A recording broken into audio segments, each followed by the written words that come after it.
तो यहाँ पर लेकर आ गए आपके लिए बहुत ही इंपॉर्टेंट वीडियो, बहुत ही महत्वपूर्ण वीडियो। ध्यान दीजिएगा सभी लोग बहुत अच्छी तरीके से। यहाँ पर कक्षा 10 हिंदी, जो बच्चे हमारे कक्षा 10 हिंदी की तैयारी कर रहे हैं तो उनके लिए यह वीडियो है, ठीक है ना। 30 अति महत्वपूर्ण बहुविकल्पी प्रश्न की बात करेंगे, 95% आपके एग्जाम में जरूर आएंगे, ठीक है ना। तो देखिए पहला प्रश्न देखिए जो कि आपके लिए बेहद इंपॉर्टेंट और बेहद ही महत्वपूर्ण है, ठीक है ना। शुक्ल युग की कला विधि है, तो शुक्ल युग की कला विधि कौन सी है? 4 ऑप्शन आपको देखने को मिलेगा। 1850 ईस्वी से 1900 ईस्वी तक, 1919 से 1938 तक, 1900 से 1920 तक, या 1938 1947 तक। तो यहाँ पर अगर आंसर की बात करें, आंसर क्या हो जाएगा मेरे प्यारे बच्चा लोग? 19 ईस्वी से 1938 तक, ठीक है ना। चलिए अगले प्रश्न की बात करें, कृति कंकाल के लेखक कौन है? कृति कंकाल के लेखक कौन है? जयशंकर प्रसाद, राम कुमार वर्मा, मुंशी प्रेमचंद्र, या मैथिली शरण गुप्त। तो यहाँ पर आंसर की बात करेंगे, आंसर क्या हो जाएगा? जयशंकर प्रसाद। कौन हो जाएंगे? जयशंकर प्रसाद, ये आपके लिए हो जाएगा। रस मीमांसा के लेखक कौन है? तो ध्यान दीजिएगा यहाँ पर अगर आंसर की बात करें, ध्यान दीजिएगा तो तीसरे नंबर प्रश्न की बात करेंगे। क्या कह रहा है? रस मीमांसा के लेखक कौन है? किसके? रस मीमांसा के लेखक कौन है? 4 ऑप्शन इसमें आपको देखने को मिलेंगे। रामचंद्र शुक्ल, भगवत शरण गुप्त, गुलाब राय, या जयप्रकाश भारती। तो यहाँ आंसर क्या हो जाएगा आपका? रामचंद्र शुक्ल। इसका आंसर आप लोग लिख लीजिएगा। कौन है? रामचंद्र शुक्ल, ठीक है ना। चलिए आगे आपको बताते हैं। अगला क्वेश्चन देखिए, उपन्यास भूल बिसरे चित्र के लेखक कौन है? भूले बिसरे, यहाँ पर भूले बिसरे लिख दीजिए। तो उपन्यास भूले बिसरे चित्र के लेखक कौन है? तो 4 ऑप्शन आपको देखने को मिलेगा। प्रेमचंद्र, यशपाल, भगवती शरण, या यहाँ पर वृंदावन लाल। तो आंसर क्या हो जाएगा आपका मेरे प्यारे बच्चा लोग? भगवती चरण। क्या हो जाएगा? भगवती चरण है, ठीक है ना। उसमें अगली बात करेंगे, आकाशदीप के लेखक कौन है? तो आकाशदीप के लेखक कौन है? 4 ऑप्शन आपको देखने को मिलेगा। अमरकांत, जयशंकर प्रसाद, आचार्य रामचंद्र शुक्ल, या निराला। तो आंसर क्या हो जाएगा आपका? जयशंकर प्रसाद। कौन हो जाएंगे? जयशंकर प्रसाद जी हो जाएंगे, ठीक है ना। कलम का सिपाही के लेखक कौन है? किसके? कलम का सिपाही के लेखक कौन है? अमृत राय, मुंशी इंसा अल्लाह खां, या गुलाब राय, या बैद्यनाथ मित्र। तो आंसर क्या हो जाएगा आपका मेरे प्यारे बच्चा लोग? अमृत राय। क्या हो जाएगा? अमृत राय इसका आंसर हो जाएगा। तो सभी लोग इसका आंसर जरूर लिख लेंगे। और हाँ, जो बच्चे हमारे सोच रहे हैं कि तैयारी करें, अच्छी तरीके से तैयारी करें, अभी आपको पूरी क्लासेस लगातार दी जाएंगी। कोई ऐसी क्लास नहीं होगी जो आपकी मिस होगी, ठीक है ना। लगातार आपको क्लासेस दी जाएंगी, बस आपको लास्ट तक हमारे साथ बने रहना है। इसकी पीडीएफ भी हम आपको प्रोवाइड कर देंगे। पीडीएफ कहाँ मिलेगी? एसकेएम स्टडी का जो ऑफिशियल टेलीग्राम चैनल होगा ना, वहाँ पे आपको इसकी पीडीएफ मिल जाएगी। लहरों के राजहंस के लेखक के नाम कौन कौन से? लहरों के राजहंस के लेखक कौन है? लहरों के राजहंस के लेखक कौन है? मोहन राकेश, गुलाब राय, प्रेमघन, रामधारी। तो आंसर क्या हो जाएगा? मोहन राकेश। कौन हो जाएंगे? मोहन राकेश, ठीक है ना। अगले प्रश्न की बात करें, क्या त्यागपत्र किस विधा की रचना है? त्यागपत्र किस विधा की रचना है? 4 ऑप्शन आपको देखने को मिलेगा। जीवनी, नाटक, उपन्यास, या निबंध। तो आंसर क्या हो जाएगा आपका? उपन्यास। किसके? उपन्यास, ठीक है ना। भगवत शरण उपाध्याय द्वारा रचित निबंध कौन सा है? ठूठा आम, दृष्टिकोण, ठेले पर हिमालय, या नदी के द्वीप। तो आंसर क्या हो जाएगा आपका? ठूठा आम। क्या? भगवत शरण उपाध्याय द्वारा रचित निबंध कौन सा है? ठूठा आम, ठीक है ना। स्मृति की रेखाएं साहित्य की विधा है, किस साहित्य की विधा है? जीवनी, संस्मरण, भेंट वार्ता, या नाटक। तो आंसर क्या हो जाएगा आपका मेरे प्यारे बच्चा लोग? संस्मरण। क्या हो जाएगा? संस्मरण इसका आंसर हो जाएगा। साकेत महाकाव्य की रचना किसने की? किसकी? साकेत महाकाव्य की रचना किसने की? तो 4 ऑप्शन इसमें आपको मिलेगा। मैथिली शरण गुप्त, हरिऔध, जयशंकर प्रसाद, या नागार्जुन। तो आंसर क्या हो जाएगा आपका यहाँ पर? मैथिली शरण गुप्त। क्या हो जाएगा? मैथिली शरण गुप्त इसका आंसर हो जाएगा। चलिए आगे आपको बताते हैं।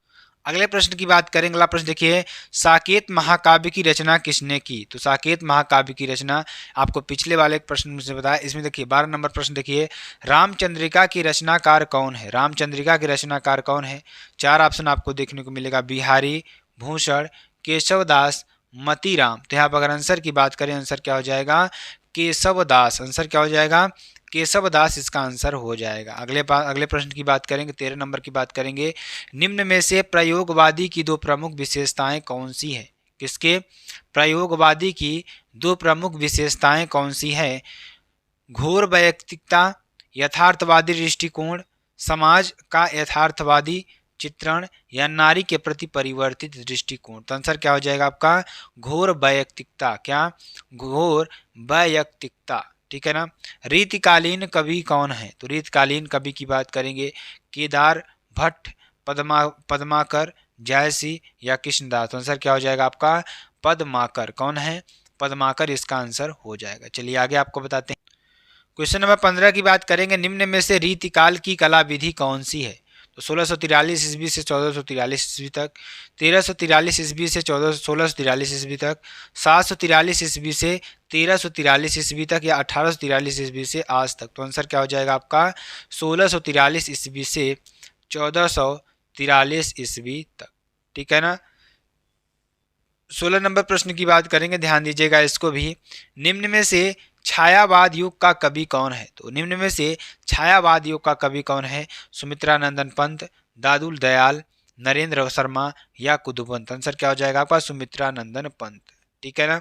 चलिए 17 नंबर की बात करेंगे। आंगन के पार द्वार के रचयिता कौन है? 4 ऑप्शन इसमें आपको मिलेगा। धर्मवीर भारती, मुक्ति बोध, सच्चिदानंद हीरानंद वात्स्यायन या राम नरेश त्रिपाठी। तो आंसर क्या हो जाएगा आपका सच्चिदानंद हीरानंद वात्स्यायन अज्ञेय। ठीक है ना। साकेत किस युग की रचना है? तो साकेत किस युग की रचना है?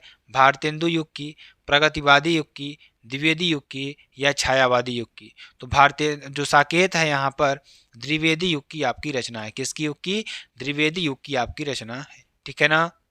अगले प्रश्न की बात करेंगे। लोकायतन के रचनाकार कौन है? 4 ऑप्शन आपको देखने को मिलेगा। सूर्यकांत त्रिपाठी, जयशंकर प्रसाद, सुमित्रा नंदन पंत या महादेवी वर्मा। तो आंसर क्या हो जाएगा यहाँ पर आपका सुमित्रा नंदन पंत। कौन हो जाएंगे? सुमित्रा नंदन पंत आपका हो जाएगा। ठीक है ना। चलिए निम्नलिखित में से शुक्लोत्तर युग के लेखक कौन हैं? तो 4 ऑप्शन आपको मिलेगा।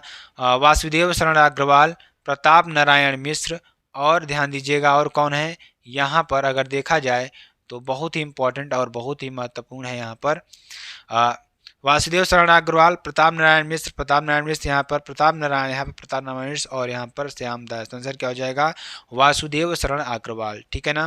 राम राम कही राम नाम कही राम, तनु परिहरि रघुबर विरह, राव गहु सुरधाय। ठीक।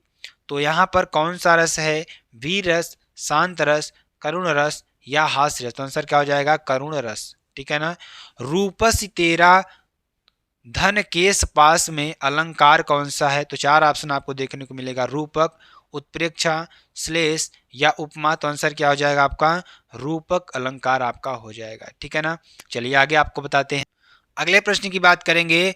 सुन केवट के बैन प्रेम लपेटे अटपट, विषय करुणा एन चितई, जान की लखन तनु। ठीक है ना। 4 ऑप्शन इसमें आपको देखने को मिलेंगे। चौपाई, सोरठा, रोला, दोहा। तो आंसर क्या हो जाएगा आपका इसमें सोरठा आपका आंसर हो जाएगा। ठीक है ना। 24 नंबर की बात करेंगे। आज निश्चित होकर सोया जाएगा वाक्य में प्रमुख प्रयुक्त वाच्य क्या है? तो 4 ऑप्शन आपको मिले। कर्तृवाच्य, भाववाच्य, कर्मवाच्य, कोई नहीं। तो आंसर क्या हो जाएगा आपका भाववाच्य आपका आंसर हो जाएगा। ठीक है ना। 25 नंबर की बात करेंगे। परि उपसर्ग लगाकर सही शब्द बनेगा। तो कौन शब्द बनेगा? परिपूर्ण। क्या बनेगा यहाँ पर?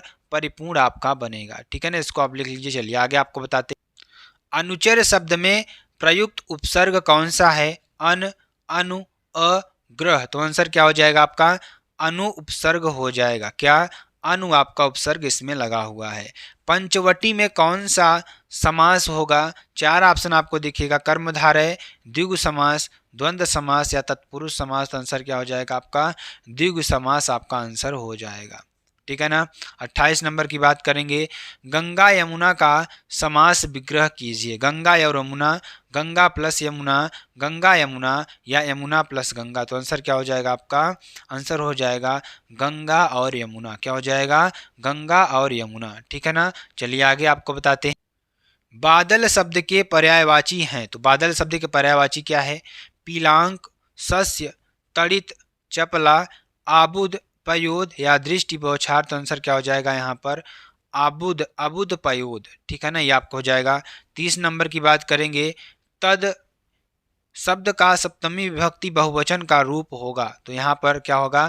ताभ्य, ताभी, तासु या तासाम, तो आंसर क्या हो जाएगा आपका तासु आपका आंसर हो जाएगा। तो मेरे प्यारे बच्चा लोग, अगर आपको वीडियो पसंद आती है आप चैनल को लाइक, शेयर, कमेंट, सब्सक्राइब ज़रूर कर सकते हैं। फिर मिलते हैं नेक्स्ट वीडियो में नए टॉपिक के साथ। तब तक के लिए जय हिंद, जय भारत।